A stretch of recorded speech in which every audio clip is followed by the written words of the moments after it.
Welcome back to Cure for the Common Game. Today, in deck number 607, we're going to talk about Zirda the Dawnwaker. We got a Boros deck today. 3 mana, 3/3. Now, y'all know, just a reminder about the companions. When the companion is your commander, you are not bound by the companion clause. However, I felt it's in the flavor of the commander to be bound by the commander clause, or the companion clause. So that's what I did. So each permanent card in my starting deck has an activated ability. But abilities you activate that aren't mana abilities cost 2 less to activate. Can't go below less than 1 mana. And then to allow this to be in the deck, they stapled on a, activated ability there. Target creature can't block this turn. So what I did was, okay, there are a lot of infinite mana combos. You've got Basalt Monolith. You've got, so many. None of those are in here, okay? This is what I would like to call a fair Zirda deck. Although, I probably should have them in there because it's Boros. I should probably do it anyway. But anyway. So let's get to our mana rock, shall we? Because these are all activated abilities, right? They tap for a thing. So we've got the Seer's Lantern, the Boros Key Rune, Scuttlemutt, Paladin Mirror, Boros Signet, Gold Mirror, Walking Atlas, Bonder's Ornament. But the one I want to talk about is Sunseed Nurturer. Now, yes, it is 3 mana for a 1/1, but it taps to add a colorless. Yeah, this is a white card. You don't see this a whole lot. The life gain is kind of incidental. If it happens, it happens. It's not the reason why we're playing it. But, it was actually built as part of the Power 5 cycle back in a Lara block. I think I've done a Power 5 deck or two. But, yeah. Anyway, so that is our card draw. But I want to get into before we get into the rest of it, really what it's about, the meat and potatoes of the deck. Chandra's Regulator. Okay, I'll wait for you to stop laughing. No. Whenever you activate a loyalty ability of a Chandra Planeswalker, you can pay 1. If you do, copy that ability. You can choose new targets for the copy. That's pretty neat. Now, keep in mind, it does not tap to do that. It does have an activated ability of you discard a mountain or a red card to draw a card, so you can filter that way. But the ability to just pay 1 and copy your Chandra activation is pretty neat. So that kind of makes you want to have a whole bunch of Chandras. So, ladies and gentlemen, Boros Super Friends it is.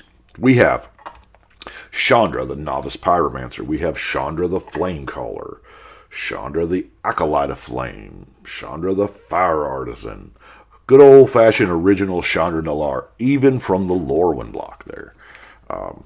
Chandra, Heart of Fire. So, we have enough Chandras to where we should have 1 at least, right?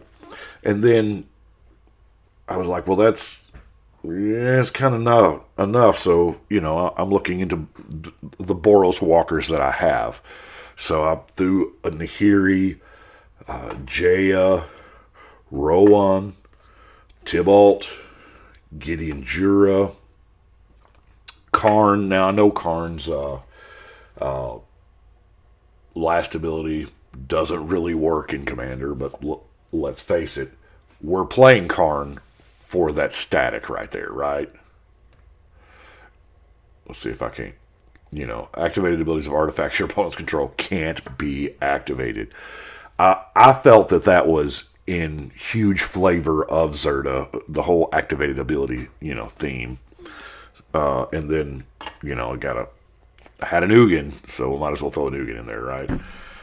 And to top off the walkers, Sarkhan the Masterless. Now, this deck has enough to where Sarkhan may actually matter. I know that last deck I ran Sarkhan with didn't really have enough. So, here we go. Now, we'll get into some card draw, Thrill of Possibility, Cathartic Reunion, and we're, I keep saying I'm going to try out Loreseeker Stone. I haven't actually drawn it to actually cast it yet, but it's Boros, and we typically run our cards out quick, so the 6 mana casting cost is kind of the downside here, but more than likely, it's going to be, what, 3 or 4 mana just to activate, so that's kind of not bad. Let's see what we got here. What is this? Creatures? We have a Cryptic Trilobite. Does have an activated ability to put a counter on itself, and you can get some more mana out of it, right? Triskelion. Now, this particular printing, 4th edition, I kind of like this crazy art. You know what I'm saying? The old school, the original Triskelion art. I don't know. Maybe it's just me. Spark Hunter Masticore. Protection from Planeswalkers, and this is to hunt enemy Planeswalkers, obviously. But yeah. Captivating Crew. Now, we're going through these, but let's also think about these activated abilities are going to be reduced by 2 if we have our commander in play, right? So that makes this 2 mana to borrow a creature. What? Crinkle Mob Boss. Now, granted, it's just a tap ability here. There are a whole bunch of tap abilities that, you just tap to do things.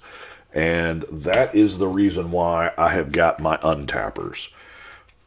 My untappers like Umbral Mantle, Thornbite Staff, Magorite Stone, Galvanic Key, Voltic Key, and Manifold Key as some untappers.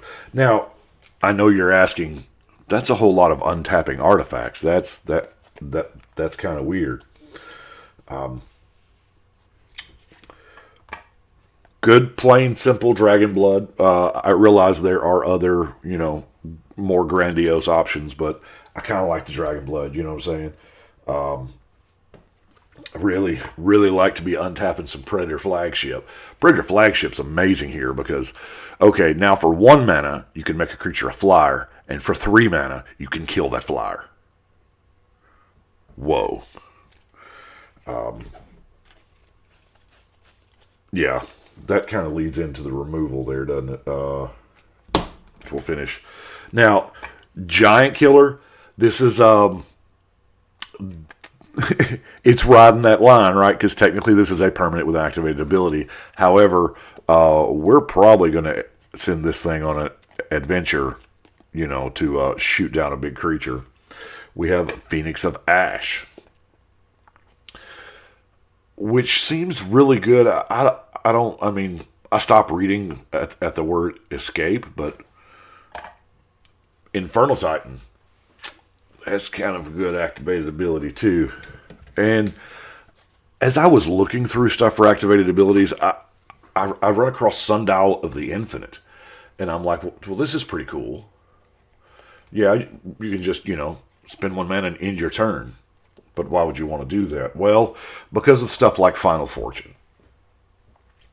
You take another turn, you lose the game at the end of that one, and stuff like it's Chancellor Glory. However, the way these are worded, you have to wait until your end step, and that ability goes on the stack, and then you sundial it. If not, if you do it, it will trigger at the beginning of the next end step, whenever that is, and then your sundial will be tapped, and you'll be sad. So, yeah. Hadn't used that in a while. Have I ever? Probably. It's this is deck 607. It is hard for me to think of new ideas. Got Mace of the Valiant. It's got some charge counters on it. Equips, there's my activated ability. Turmoil's Crypt. Graveyard decks are a thing. Loxodon Warhammer. Sunforger. Sunforger's a pretty decent, It's got a couple activated abilities on there. Kind of like it.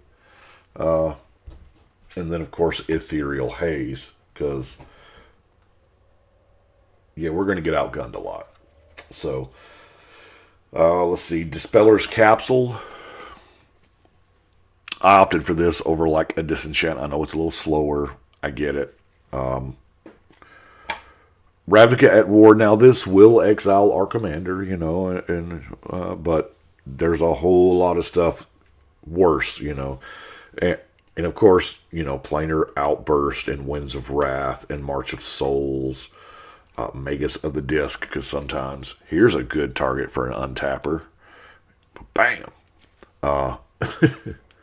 Because, if you want to do it twice, right? Chroma's Vengeance.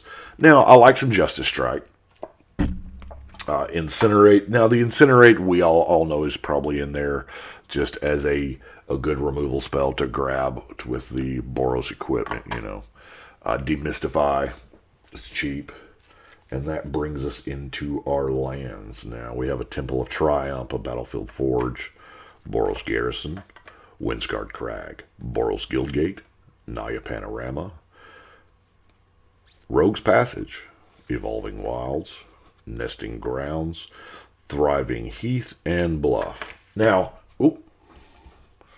apparently that bluff was bluffing. Now, yes, there are...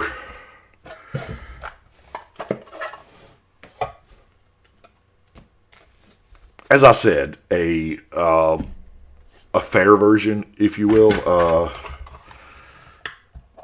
Now, if I'd have had a Basalt Monolith handy, trust me, it'd have been in there, and it probably would have taken a whole different direction, because then that would have... we're all crooked and stuff.